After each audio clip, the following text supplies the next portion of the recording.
Hello दोस्तों, एक बार फिर से आप सभी लोगों का स्वागत है मेरे teaching platform the Sahil academy पर। और मैं हूं साहिल गुप्ता और मैं आपका स्वागत करता हूं आज की इस धमाकेदार क्लास में, जो आधारित है ग्रामर के एक ऐसे रूल पर जिसमें बहुत सारे स्टूडेंट्स एग्जाम में कंफ्यूज रहते हैं और कंफ्यूजन की वजह से मिस्टेक कर देते हैं, जिससे एग्जाम में उनके मार्क्स कम हो जाते हैं। और वो जो रूल है वो आधारित है वर्ड कंप्राइज पर। इस कंप्राइज वर्ड के यूज के समय बहुत सारे बच्चे, बहुत सारे स्टूडेंट्स कंफ्यूज होते हैं इसके साथ कौन सा प्रीपोजिशन यूज करें, क्योंकि होता क्या है कंप्राइज का मीनिंग निकालकर बच्चों को लगता है कि इसका मीनिंग जो होता है वो कंसिस्ट जैसा होता है और उसके साथ वो प्रीपोजिशन ऑफ का प्रयोग कर देते हैं। जस्ट लाइक एग्जाम्पल नंबर 1, यहाँ पर जो हमारा एग्जाम्पल नंबर 1 है वो है this book comprises of 10 chapters. तो यहाँ पर हम लोग देख सकते हैं ये जो एग्जाम्पल है वो लिखा गया है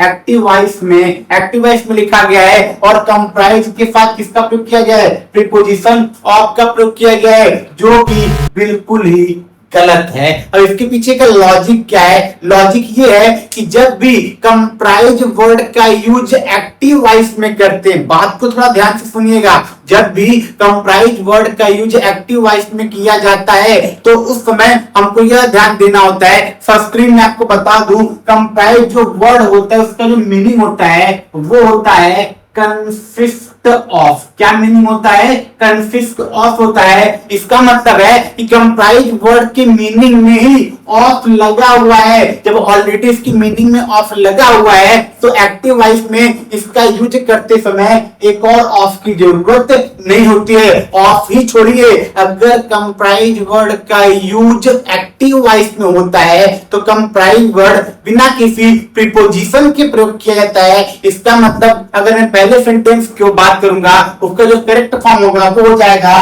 दिस बुक कंप्राइजेज 10 चैप्टर्स। यहाँ पर हम लोग कंप्राइज के साथ कोई भी प्रीपोजिशन यूज नहीं करेंगे। लेकिन जैसे ही कंप्राइज वर्ड का यूज हम लोग पैसिव वॉइस में करेंगे तो यहीं पर एक बहुत ही बड़ा ट्विस्ट आता है। जैसे ही हम लोग इसका यूज पैसिव वॉइस में करते हैं, जैसे कि यहाँ पर किया गया है, यहाँ पर लोग देख सकते हैं ये जो कंप्राइज लिखा गया है जो क्या दिखा रहा है, इज के साथ वर्ब की थर्ड फॉर्म। इसका मतलब ये जो सेंटेंस है हम लोग कह सकते हैं यह सेंटेंस लिखा गया है पैसिव वॉइस में। और जैसे ही कंप्राइज वर्ड का यूज किस वॉइस में हो गया है, पैसिव वॉइस में हो गया है, तो हमको अब प्रीपोजिशन लगाना है। और पैसिव वॉइस की वजह से कुछ बच्चे बाई का यूज कर देते हैं, कुछ लोग विद का यूज कर देते हैं, कुछ लोग टू का भी यूज कर सकते हैं। लेकिन ये तमाम तरह की जो यूज है वो बिल्कुल ही गलत है। यहाँ पर हमने विद का यूज किया है जो कि क्या है, जो कि पूरी तरीके से गलत है। यहाँ पर विद का यूज